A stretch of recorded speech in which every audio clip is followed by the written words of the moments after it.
ನನ್ನ ಹೆಸರು ಅಭಿಷೇಕ್ ಅಂತೇಳಿ, ಸೀನಿಯರ್ ಎಂಬ್ರಿಯಾಲಜಿಸ್ಟ್. ಇವತ್ತು ನಾನು ಇನಿಷಿಯಲ್ ಟ್ರೀಟ್ಮೆಂಟ್ ಆಫ್ ಇನ್ಫರ್ಟಿಲಿಟಿ ಬಗ್ಗೆ ಮಾತಾಡ್ಲಿಕ್ಕೆ ಬಂದಿದ್ದೀನಿ. ಅಂದರೆ ಇನ್ಫರ್ಟಿಲಿಟಿ ಇದ್ದವ್ರಿಗೆ, ಆಗಿರೋರಿಗೆ. ಸೊ ಇನಿಷಿಯಲಾಗಿ ಯಾವ ಥರ ಪ್ರಿಕಾಷನ್ಸ್ ತೊಗೋಬೇಕು, ಏನು ಡೈರೆಕ್ಟ್ IVFಗೆ ಹೋಗ್ಬೇಕಾ, ಇಲ್ಲ IUI ಮಾಡ್ಕೋಬೇಕಾ, ಆಮೇಲೆ ನ್ಯಾಚುರಲ್ ಇದಕ್ಕೆ ಕನ್ಸೀವ್ ಆಗೋಕ್ಕೆ ಚಾನ್ಸ್ ಇದೆಯಾ ಅನ್ನೋದ್ರ ಬಗ್ಗೆ ನಾನು ಮಾತಾಡೋಕ್ಕೆ ಬಂದಿದ್ದೀನಿ. ಸೊ ಫಸ್ಟ್ ಆಫ್ ಆಲ್, ಒಂದು ಮದುವೆ ಆಗಿ ಒನ್ ಇಯರ್ 2 ಇಯರ್ಸ್ ಇನ್ನೂ ನ್ಯಾಚುರಲಾಗಿ ಕನ್ಸೀವ್ ಆಗಿಲ್ಲ ಅಂತ ಅಂದಾಗ, ಸೊ ಅವರಿಗೆ ಪ್ರೈಮರಿ ಇನ್ಫರ್ಟಿಲಿಟಿ ಟ್ರೀಟ್ಮೆಂಟ್ ಅವಶ್ಯಕತೆ ಇರುತ್ತೆ. ಸೊ ಅವರಿಗೆ ಫಸ್ಟು ನಾವು ಡಯಾಗ್ನೈಸ್ ಮಾಡಬೇಕಾಗತ್ತೆ. ಡೈರೆಕ್ಟ್ ನಾವು IVFಗೆ ಹೋಗಿ ಅಂತ ಹೇಳಲಿಕ್ಕಾಗಲ್ಲ.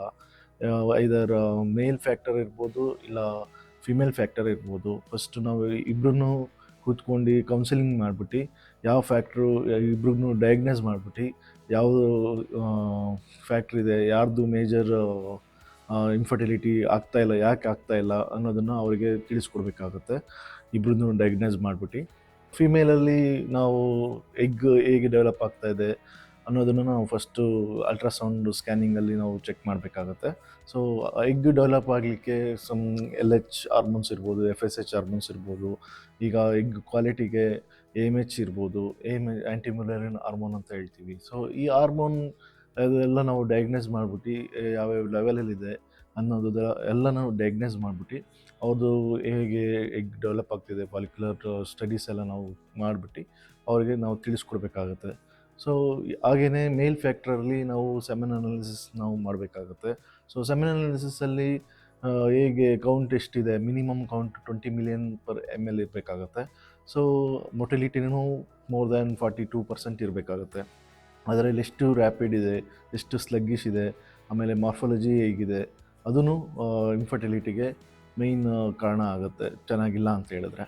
ಸೊ ಅದನ್ನು ನಾವೆಲ್ಲ ಇಬ್ಬರೂ ಈ ಥರ ಡಯಾಗ್ನೈಸ್ ಮಾಡಿಬಿಟ್ಟು, ಇಲ್ಲ ನಿಮಗೆ ನ್ಯಾಚುರಲ್ಲಾಗಿ ಕನ್ಸೀವ್ ಆಗುತ್ತಾ, ಇಲ್ಲ IUI ಮಾಡಬೇಕಾಗತ್ತಾ, ಇಲ್ಲ IVF ಮಾಡಬೇಕಾಗತ್ತಾ ಅನ್ನೋದನ್ನು ನಾವು ಅವ್ರಿಗೆ ತಿಳಿಸ್ಕೊಡ್ಬೇಕಾಗತ್ತೆ. ಫಸ್ಟು ನಾವು ಪ್ರಿಫರ್ ಮಾಡೋದು ನ್ಯಾಚುರಲ್ ಆಗಿ ಕನ್ಸೀವ್ ಆಗಲಿಕ್ಕೆ ನಾವು ಟ್ರೀಟ್ಮೆಂಟ್ ಮಾಡ್ತೇವೆ. ಸೊ ಫಸ್ಟು ಅದಾಗಲಿಲ್ಲ ಅಂತ ಒಂದು 6 ಮಂತ್ಸಲ್ಲಿ ಅವರು ಕನ್ಸೀವ್ ಆಗಿಲ್ಲ ಅಂತ ಅಂದಾಗ ನಾವು ಅವರಿಗೆ 1 ಸೈಕಲ್ ಆರ್ 2 ಸೈಕಲ್ IUI ಮಾಡಬೇಕಾಗತ್ತೆ. ಈ IUIಯಲ್ಲಿ ಏನಂತ ಹೇಳ್ತೀವಿ, ಇಂಟ್ರಾಯುಟರೈನ್ ಇನ್ಸೆಮಿನೇಷನ್ ಅಂತ ಹೇಳ್ತೀವಿ IUI ಅಂದರೆ.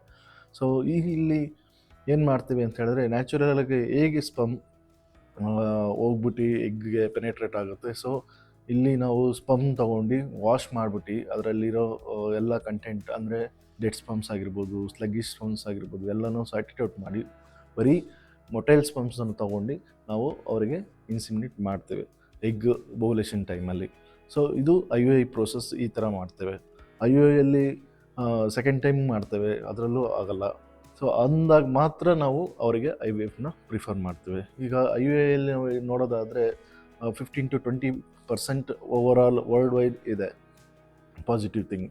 ಸೊ ನಮ್ಮಲ್ಲಿ ಅದಕ್ಕೆ ಏನು ಮಾಡ್ತೇವೆ ಅಂದರೆ, ನಮ್ಮಲ್ಲಿ ಟೆಕ್ನಾಲಜಿ ತುಂಬ ಗ್ರೇಡಿಯಂಟ್ ಆಗಿರ್ಬೋದು, ಇಲ್ಲ ಸ್ವಿಮ್ ಆಗಿರ್ಬೋದು, ಅದನ್ನು ನಾವು ಪ್ರಿಪ್ರೇಷನ್ಗೆ ಯೂಸ್ ಮಾಡ್ತೇವೆ.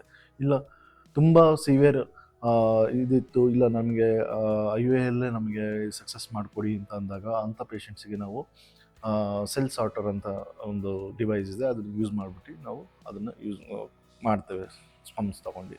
ಸೊ ಇಲ್ಲಿ ಇದರಲ್ಲೂ IUIಯಲ್ಲೂ ಪಾಸಿಟಿವ್ ಆಗಿಲ್ಲ ಅಂದಾಗ ಅವಾಗ ಮಾತ್ರ ನಾವು ಅವರಿಗೆ IVFಗೆ ಹೋಗಿ, IVFಲ್ಲಿ ನಾವು ಏನು ಮಾಡ್ತೀವಿ ಅಂತ ಹೇಳಿದ್ರೆ, ಅವ್ರಿಗೆ Day 2 ಆಫ್ ಪೀರಿಯಡಿಂದನೇ ಎಗ್ಗನ್ನ ಡೆವಲಪ್ ಮಾಡಲಿಕ್ಕೆ ಹಾರ್ಮೋನಲ್ ಇಂಜೆಕ್ಷನ್ಸ್ ಆಗಿ ಇನ್ಸಿಮಿನೇಟ್ ಮಾಡ್ತೇವೆ, ಕೊಡ್ತಾ ಹೋಗ್ತೇವೆ. ಸೊ ಎಗ್ ಮೋರ್ ದ್ಯಾನ್ ಒಂದು 5-10 ಎಗ್ ಡೆವಲಪ್ ಆಗೋ ಥರ ನಾವು ಹಾರ್ಮೋನ್ ಕೊಟ್ಬಿಟ್ಟು, ಮೆಚುರಿಟಿ ಬಂದಾಗ ಅದು ಫಾಲಿಕ್ಯುಲರ್ ಸೈಜ್ 18 to 19 ಬಂದಾಗ ನಾವು ಎಗ್ ರಿಟ್ರೀವಲ್ ಮಾಡಿಬಿಟ್ಟು ಅದನ್ನು ಮೆಚುರಿಟಿ ಹೇಗಿದೆ, ಕ್ವಾಲಿಟಿ ಹೇಗಿದೆ ಎಲ್ಲನೂ ನಾವು ಚೆಕ್ ಮಾಡಿಬಿಟ್ಟು, ಸೊ ಏನು ಹೇಳಿದೆ ನಾನು, ಸ್ಪಮ್ ಪ್ರಿಪ್ರೇಷನ್ ಸೇಮ್ ಟೆಕ್ನಿಕ್ ನಾವು ಯೂಸ್ ಮಾಡಿಬಿಟ್ಟು ತೊಗೊಂಡು IVF ಆಗಿರ್ಬೋದು, ತುಂಬ ಚೆನ್ನಾಗಿದೆ ಮೊಟೈಲ್ ಸ್ಪಮ್ಸ್ ಇದೆ ಅಂದಾಗ ನಾವು IVFಗೆ ಹಾಕ್ತೀವಿ, ಇನ್ವಿಟ್ರೋ ಫರ್ಟಿಲೈಸೇಷನ್ ಅಂತ ಹೇಳ್ತೀವಿ. ಸೊ ಹೇಗೆ ನ್ಯಾಚುರಲಾಗಿ ಹೇಗೆ ಪೆನೆಟ್ರೇಟ್ ಆಗುತ್ತೆ, ಸೇಮ್ ಹಾಗೆ ನಾವು ಲ್ಯಾಬ್ ಕಂಡೀಷನಲ್ಲಿ ಅದನ್ನು ಫರ್ಟಿಲೈಸೇಷನ್ ಮಾಡ್ತೇವೆ.